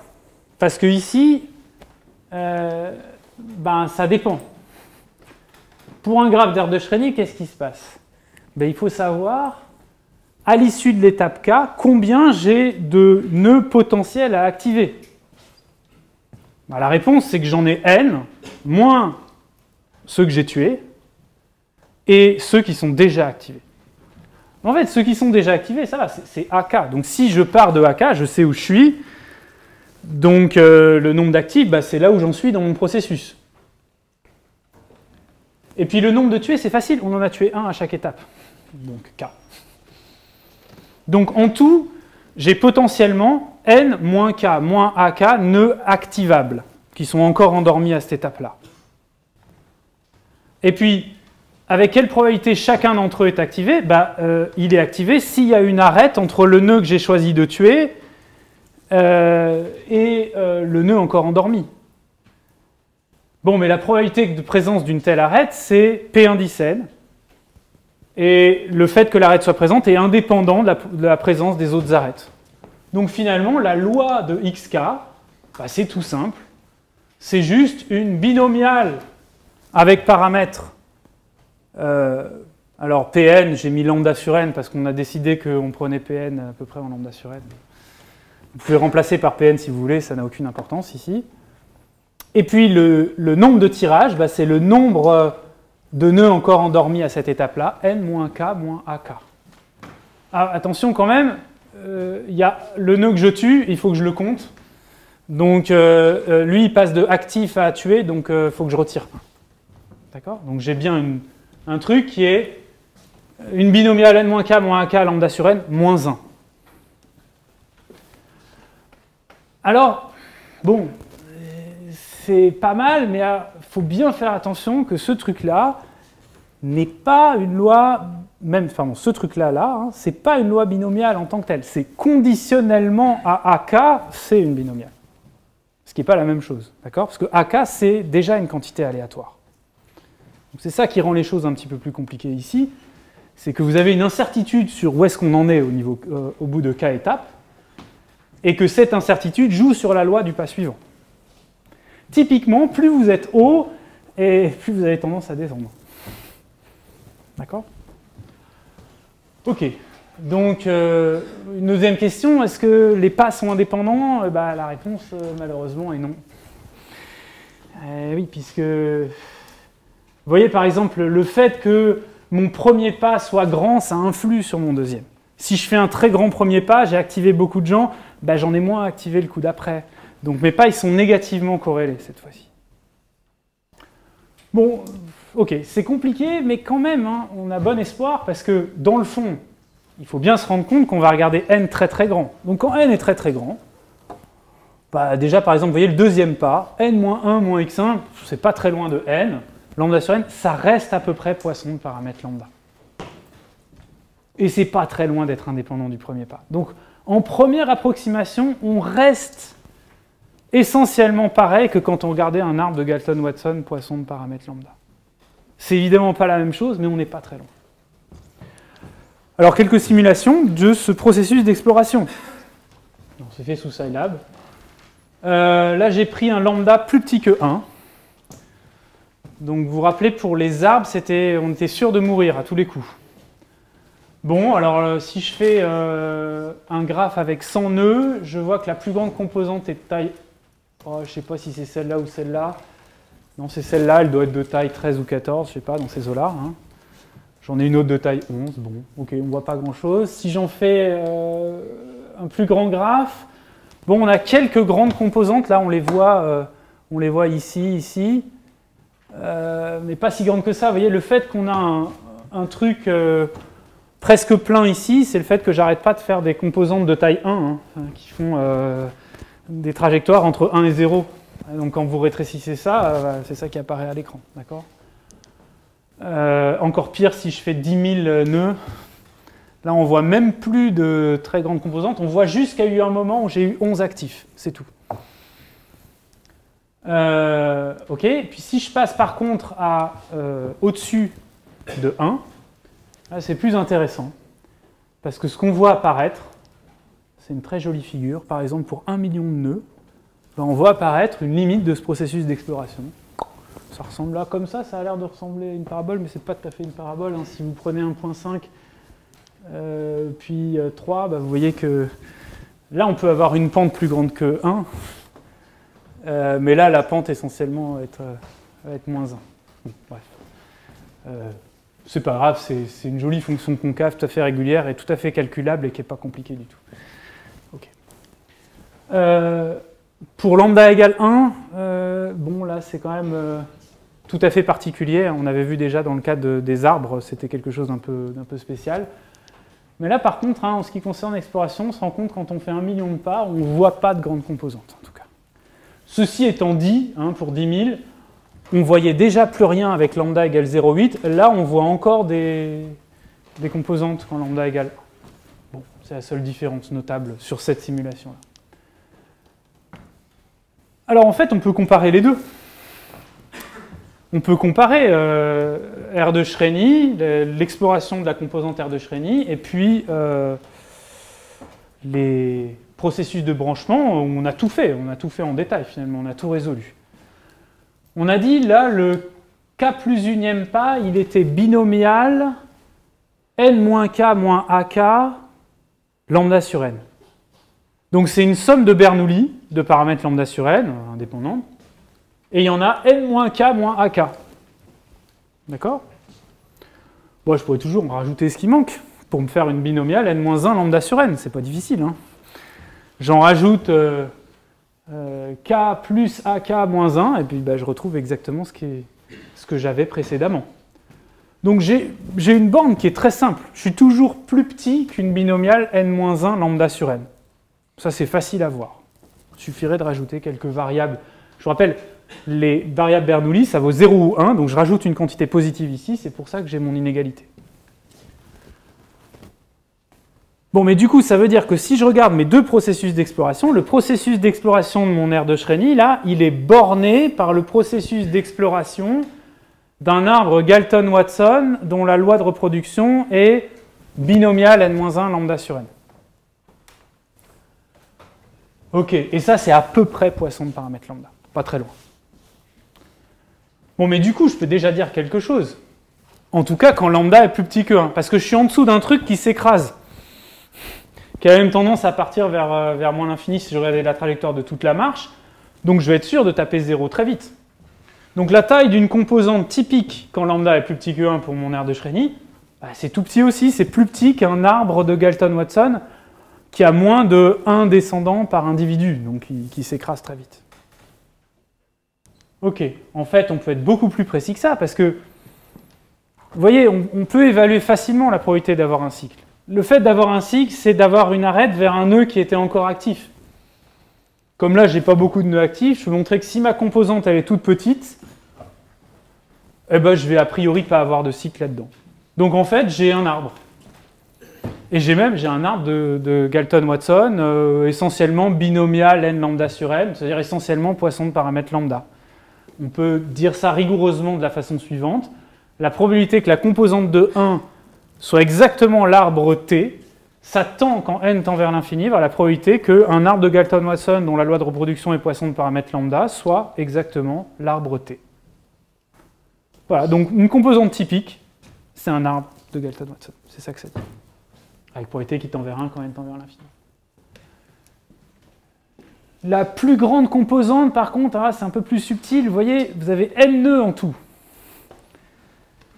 Donc vous faites plein d'essais d'avoir des très gros arbres, éventuellement, pour trouver la plus grande des composantes. Alors la probabilité de dépasser une certaine taille, ça décroît exponentiellement avec la taille pour un arbre. Et donc du coup, la probabilité pour n essais de dépasser une certaine... La taille typique quand vous faites un ordre n de tel essai, ça va être d'ordre log n. Donc la plus grande composante dans ce régime lambda plus petit que 1, on peut montrer que c'est en log n. Okay. Dans l'autre sens, si on veut comparer par en dessous, par des processus de branchement, comment on fait? C'est plus compliqué. Alors je dis que je commence par le nœud 1, ça n'a aucune importance.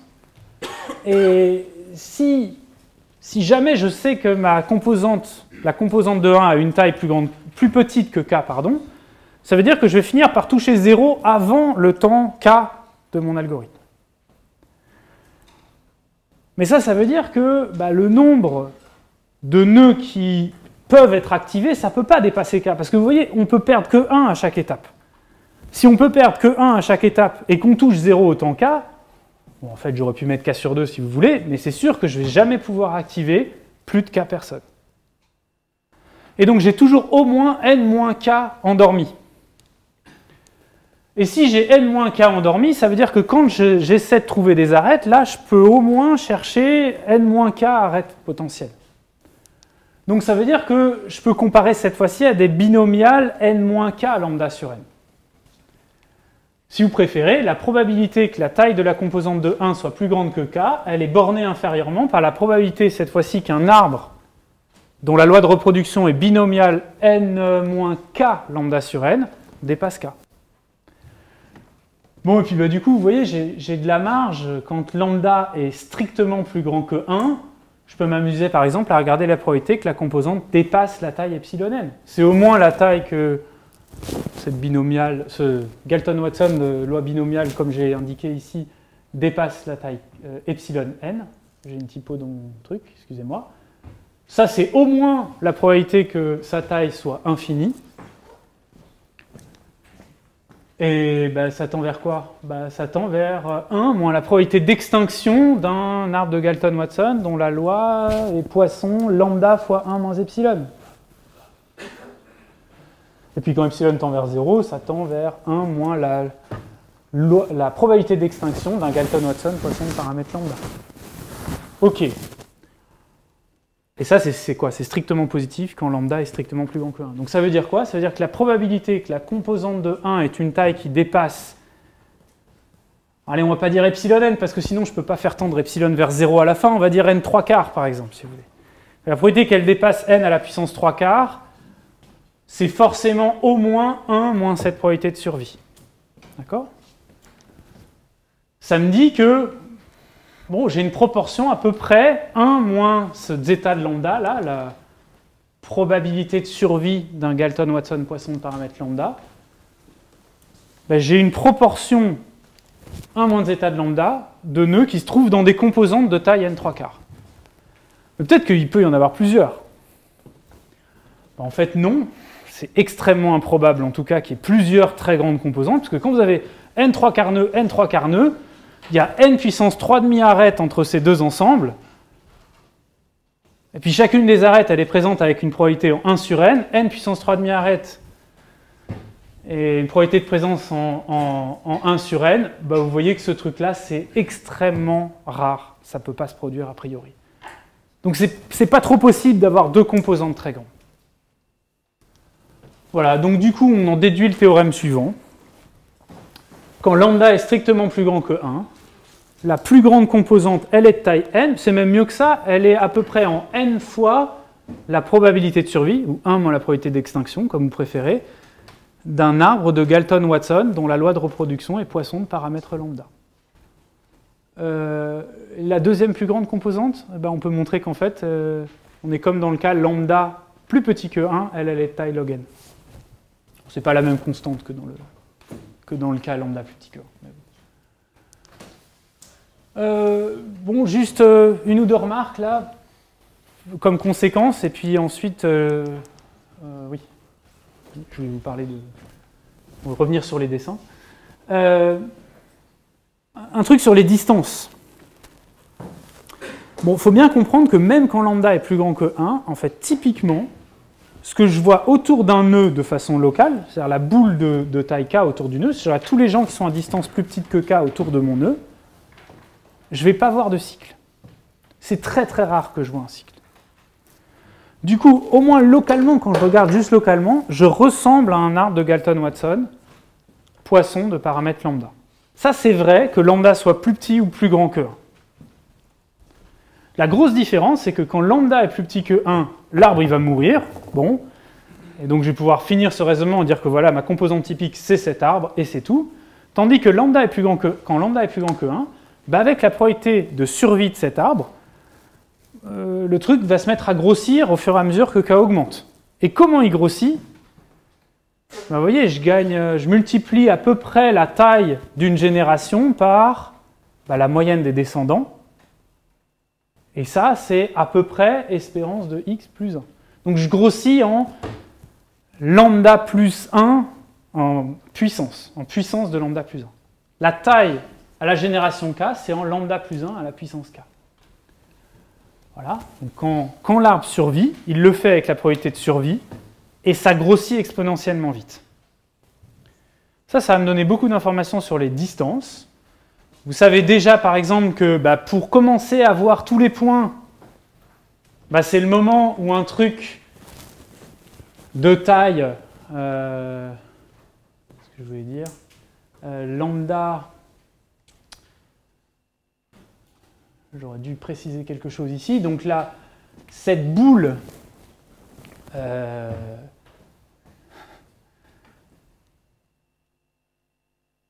la boule autour du nœud 1 et de rayon k, elle grossit comme une puissance de k.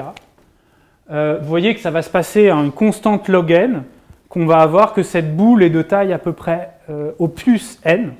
Et donc pour voir tout le monde, j'ai besoin de log n étapes. Donc la distance entre deux nœuds, elle est au moins en logarithme de n. Et puis après, vous pouvez dire la chose suivante, vous pouvez dire que si je le fais 1/2 de log n sur log lambda moins 1, je regarde à cette distance, je vais choper à peu près racine carrée de n points.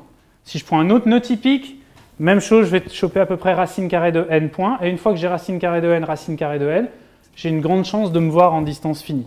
J'ai déjà une grande chance que deux ensembles de taille racine de n soient connectés. Bon, ça, je suis allé très vite malheureusement sur cette preuve, je suis désolé, mais ça nous dit qu'en fait, la distance typique entre deux points de la composante géante est en logarithme de n. Et ça, c'est ce qu'on avait appelé l'effet petit monde.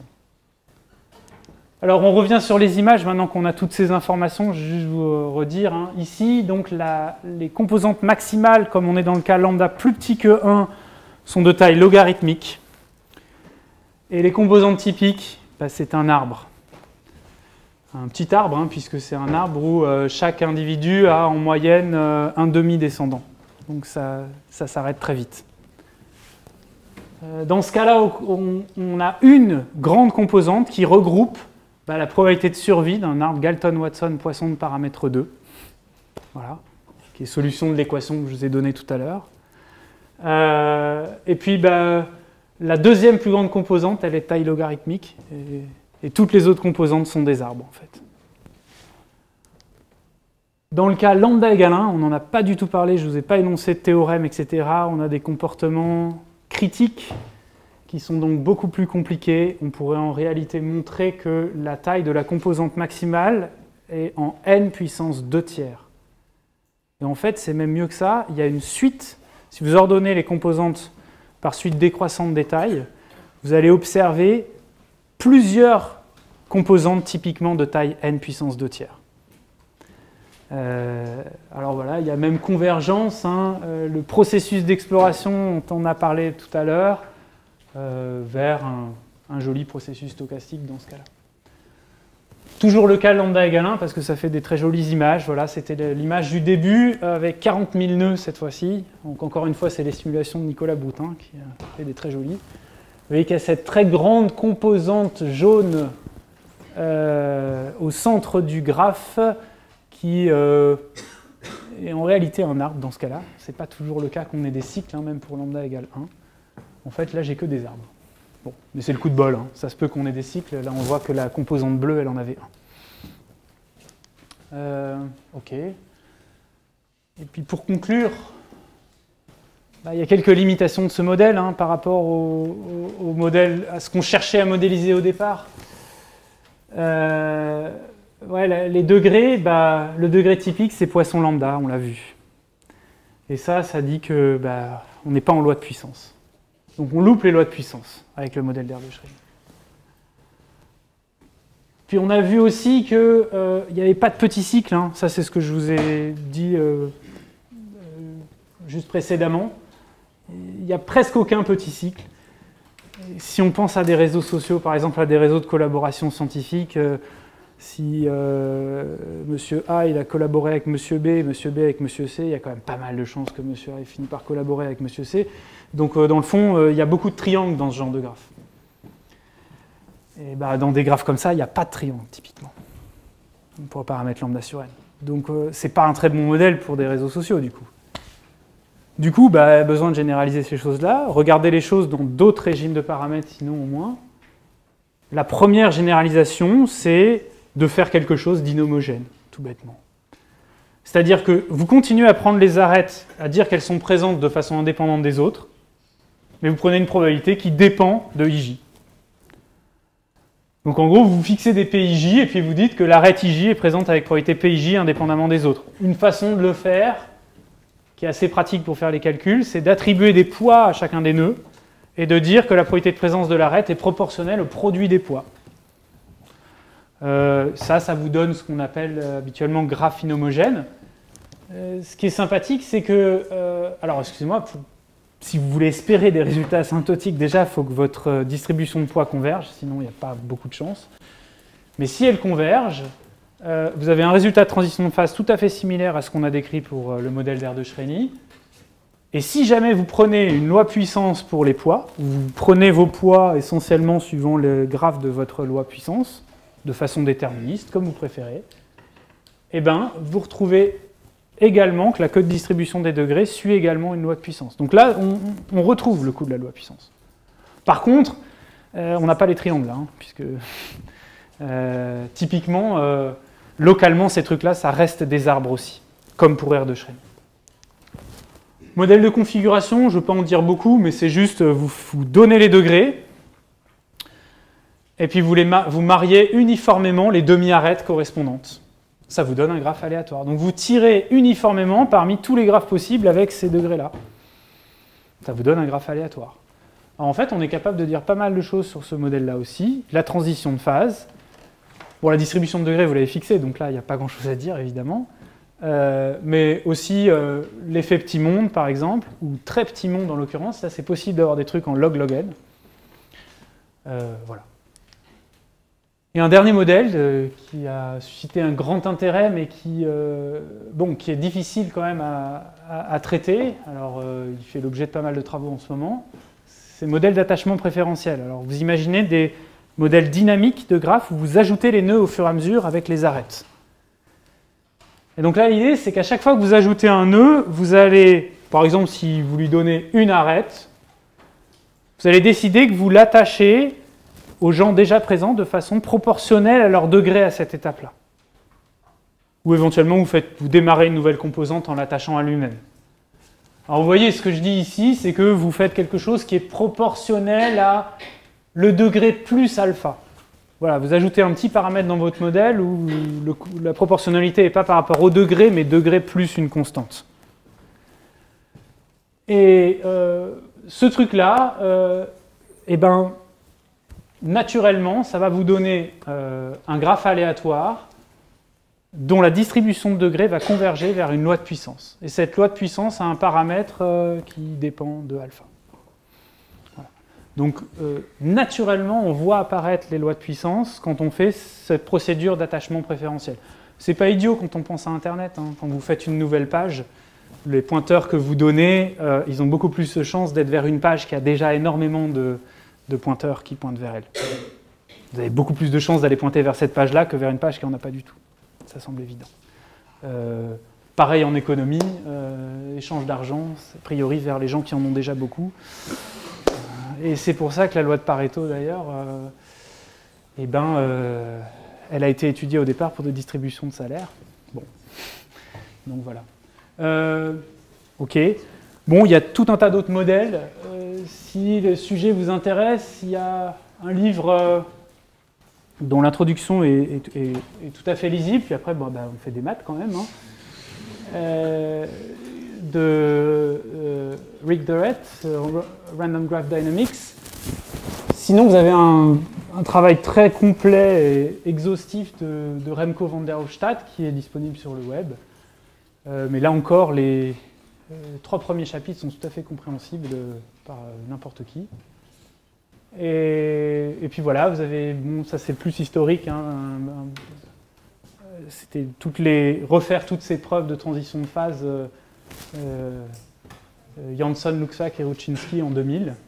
Et puis je vous disais que j'avais emprunté quelques simulations à Nicolas, voilà, qui ont fait des très jolies. Vous pouvez aller voir sa page web parce qu'il y en a plein d'autres qui sont très très sympas. Voilà. Merci beaucoup pour votre attention.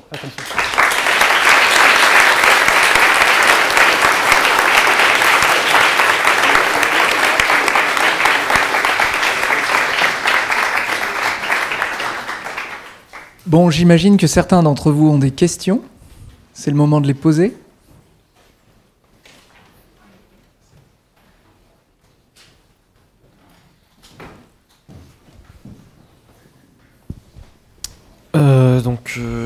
Vous avez montré que quand on prend un graphe d'Erdős-Rényi, la distribution des degrés va tendre vers une loi de Poisson. Réciproquement, si on prend une distribution de degrés de type loi de Poisson, est-ce qu'on va forcément tomber sur un graphe de type Erdős-Rényi ou est-ce qu'on peut tomber sur un autre type de graphe? Alors, ta question a à voir pas mal avec ce modèle, c'est-à-dire qu'est-ce qui se passe donc quand on fixe des degrés et qu'on veut tirer un graphe au hasard qui a ces degrés-là.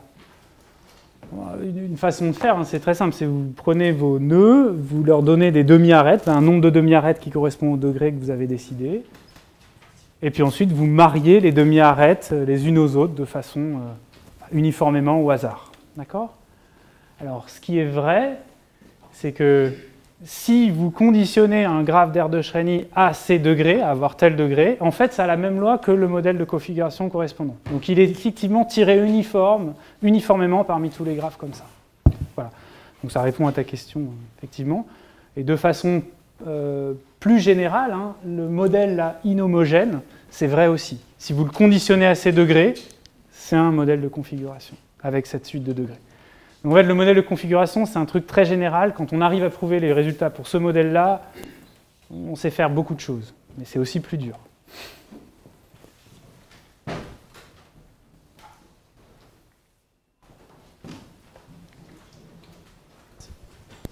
Oui, vous avez parlé de l'effet petit monde. Je voudrais savoir si pour des graphes qui ont des propriétés éventuellement assez restrictives comme un nombre de degrés fixé, ou je pense par exemple au graphe gris, si on prend un arbre couvrant uniforme, je voudrais savoir si on a des résultats assez précis sur la distance moyenne entre deux points ou la distance maximale sur tous les points. Ok, alors pour les graphes réguliers, donc tu fixes le même degré pour tout le monde, par exemple, non ? Si on prend un arbre couvrant dans le graphe gris, c'est pas forcément ça, mais en tout cas on aura un degré borné et tout, donc oui, on peut. Enfin, Alors, oui, par exemple. Bon, Oui. déjà, donc l'arbre couvrant minimum, oui, il y a plein de choses qui sont connues sur même les limites de changement d'échelle de ces choses-là. Donc on connaît effectivement leur taille. Alors après, c'est des arbres couvrants minimaux. Pourquoi ?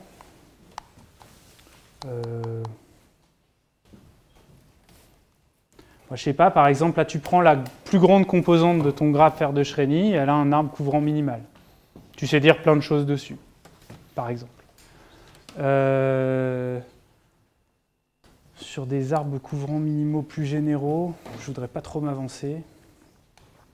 Et juste, pardon, enfin, vous aviez parlé de la distance moyenne, donc qui est en taille log n avec l'effet petit monde. Pour la distance maximale, le diamètre Oui. de l'arbre couvrant, on a des résultats aussi?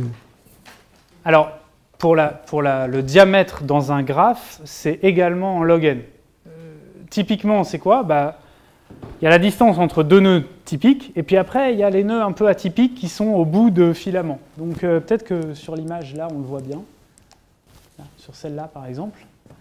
Voilà, c'est quoi le diamètre ici ? On voit qu'en fait, le problème, c'est ces longs filaments, on va dire. D'accord ? Donc le diamètre, excusez-moi, il est réalisé par la distance qu'il y a entre, mettons, ce point-là, j'imagine, et puis ce point-là. Donc il faut regarder la longueur maximale des branches comme ça.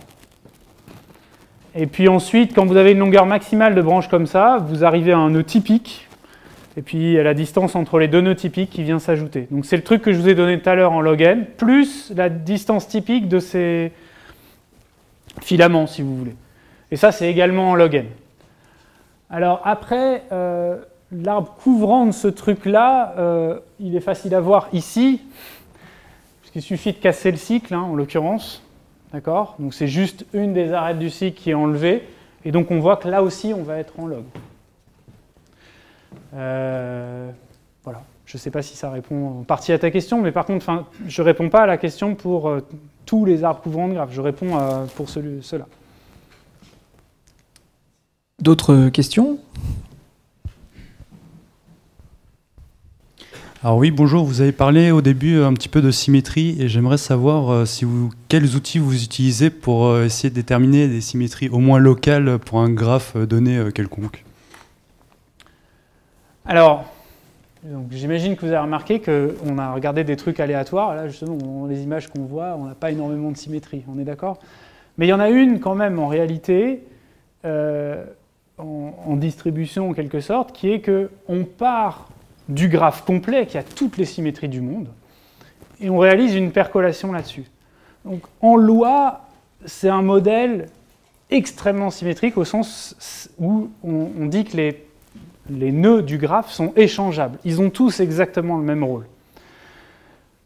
De façon plus précise, si je fais une permutation des nœuds du graphe, et puis que, voilà, au lieu de mettre l'arête IJ, je mets l'arête sigma de I, sigma de J. Mettons. Et en loi, j'ai exactement la même chose. D'accord ? Donc la loi du graphe, elle est invariante par permutation des nœuds au départ. Voilà, c'est ça les symétries que possède ce modèle. Donc elles sont quand même assez importantes. Et puis, en réalité, là, on casse toutes les symétries, mais puisqu'on parle de quelque chose d'inhomogène. Et là aussi, parce que les nœuds qui sont présents au départ sont a priori beaucoup plus connectés que les nœuds qui arrivent par la suite. Si par exemple on prend un graphe, on ne connaît pas le modèle. Enfin, il n'y a pas de modèle, on prend vraiment un graphe déterministe on le voit comme ça, d'emblée. On utilise un modèle pour pouvoir le débroussailler et voir quelques symétries. Alors, c'est toujours compliqué de poser cette question, parce que là, tu es en train, à mon avis, dans ta tête, de penser à des graphes planaires. Mais en même temps, tu as raison, parce que je vous ai présenté que ça, mais c'est parce que c'était sur un écran aussi, d'accord ? Donc un graphe planaire, on peut parler effectivement d'axes de symétrie, ou un truc symétrie par rotation, ce genre de choses. Mais bon, a priori, là, je n'ai pas donné une façon générique de représenter un de mes graphes, d'accord ? Je n'ai pas dit, voilà, on le représente dans le plan systématiquement comme ci ou comme ça. Dans le fond, il faut penser à quelque chose. On n'est pas dans un espace finidimensionnel quelque part. On a une géométrie, une topologie qui est propre au graphe. Et qu'est-ce que c'est que, à quoi ça ressemble? La réponse, c'est que localement, ça ressemble à un arbre. C'est ça qu'on vient de voir. D'accord? Qu'est-ce qu'on voit localement? On voit des branchements. C'est jamais toujours les mêmes. Voilà. Maintenant, on peut imaginer qu'il y a quelque chose qui a l'air plus géométrique ou qui a plus de symétrie. Si par exemple tu penses à un exemple de graphe où tout le monde a les mêmes degrés, par exemple. Tu fixes degré 3 pour tout le monde et tu tires un graphe au hasard parmi ceux-là. Bon, bah, localement, ce truc-là, c'est un truc qui est un arbre 3 régulier et ça, tu pourrais le représenter avec plein de jolies symétries si tu avais envie. D'accord? De façon générale, non. Et puis, deuxième réponse à ta question, mais je ne sais pas si c'est exactement ça que tu voulais demander. Mais quand on fait nos processus d'exploration, là, je vous ai vraiment donné une sorte de version à minima, quoi. D'accord? Je vous ai dit, bon, je ne sais pas comment on prend les nœuds, on en choisit un, on l'active, etc. Bon, il y a des façons de le faire qui sont un peu plus systématiques. Et puis, on peut, par exemple, vous voyez, à ce moment-là, on peut dire, ah, ici, je suis en train de tuer ce nœud et je n'active pas l'autre nœud vert parce qu'il était déjà activé. Et à chaque fois qu'on fait ça, on pourrait voir que c'est qu'en fait, on vient de compter un cycle. Et on pourrait représenter, je ne sais pas, sur la figure à droite, le fait que, ah oui, en fait, il y avait un cycle avec le nœud qui avait été activé avant, ou je ne sais pas, une double flèche, un truc comme ça, pour indiquer le fait qu'il y a un cycle. Si on faisait ça, de façon un peu systématique, on pourrait réaliser quelque chose où il y a une bijection entre le truc qui est à droite et le truc qui est à gauche. Et dans ce cas-là, on est capable de comprendre la structure géométrique du graphe grâce à l'exploration. Maintenant, c'est quand même... Là, je te donne juste voilà, la présence de cycles. Hein. Je ne dis pas, par exemple, quelque chose de plus compliqué. Faudrait se mettre à compter ce qu'on appelle des clics, des trucs comme ça. Donc, une clique, ce serait un truc, je sais pas, un ensemble de 4 nœuds. Ils sont tous connectés entre eux. Enfin, des sous-graphes réguliers, des sous-graphes complets du graphe. Bon, et là, voilà, ça devient une structure beaucoup plus compliquée à décrire. Mais... Peut-être encore quelques questions. Bonjour. Je me posais une question, si depuis le début on parle de graphes non orientés, et donc on a des résultats que finalement on comprend bien, c'est relativement naturel. Mais si on prend des graphes orientés, est-ce qu'il est possible d'obtenir des résultats similaires? Et si oui, est-ce que c'est le même genre de technique? Et par exemple, est-ce qu'on peut explorer le graphe en tenant compte de l'orientation? Est-ce qu'on aura des résultats intéressants dans ce cas-là? Oui, alors déjà, il faut changer tout un tas de définitions, comme tu te rends compte. C'est-à-dire que, par exemple, la notion d'être connecté, elle a une orientation. Donc, déjà, qu'est-ce que c'est que la composante d'un nœud? Est-ce que c'est par des arêtes sortantes? Puis, c'est pas la même que... Il y a des gens qui sont dans la... Je peux trouver un chemin de I à J, mais pas de chemin de J à I. Donc, c'est plus une relation d'équivalence. Enfin, bon. Donc, déjà, il faut comprendre ce qu'on entend par composante. Une première chose. Ensuite, oui, la réponse à ta question, c'est qu'on sait dire des choses quand même. Mais évidemment, c'est beaucoup plus malaisé de travailler a priori avec des graphes orientés. Mais par exemple, des résultats de transition de phase, oui, ça, on va en avoir. D'accord? Donc, le fait qu'on voit apparaître des très grandes composantes au-delà d'une certaine probabilité de présence d'arêtes pour des modèles style Erdős-Rényi, oui, ça, on sait faire. Puis des histoires de distance, oui, on pourrait faire aussi. On voit bien qu'on va augmenter les distances avec des trucs orientés, mais oui. Et vraiment. Et est-ce que pour le coup, il existe des processus d'exploration qui sont plus intéressants, parce que là, on y va finalement assez naturellement. On prend des nœuds actifs et on passe. Mais s'il y a une orientation, est-ce qu'il n'y a pas moyen du coup de rendre ça plus rentable dans la... Je ne sais pas exactement comment dire ça, mais. Je sais pas répondre à ta question comme ça. D'accord. Mais non, faudrait y réfléchir là. Merci. Une dernière question?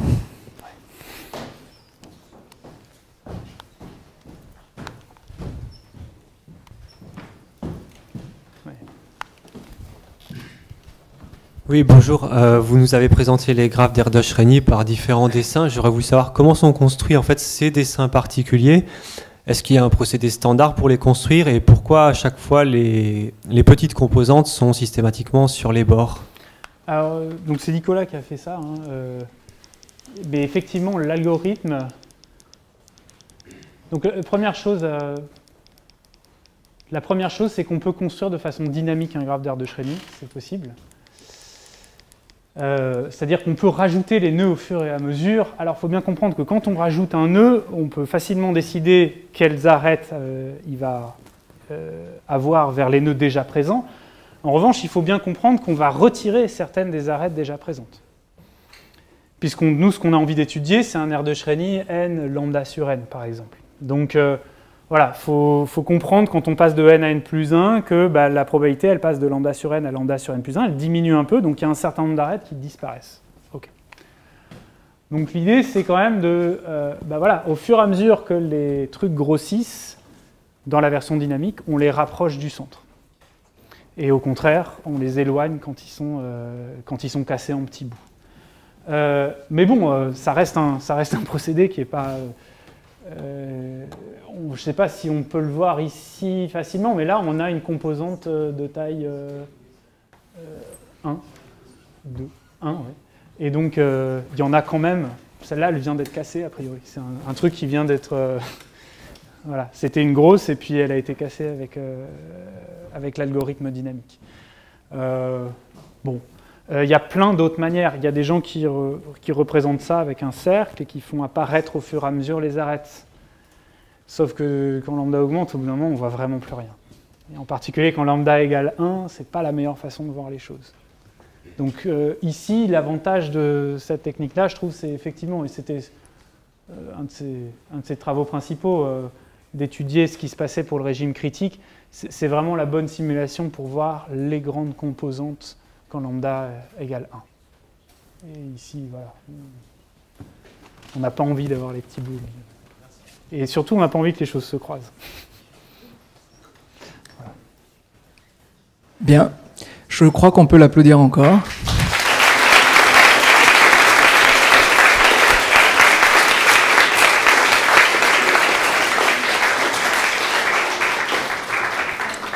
Voilà, j'espère que vous avez passé un bon après-midi en compagnie de Mathieu.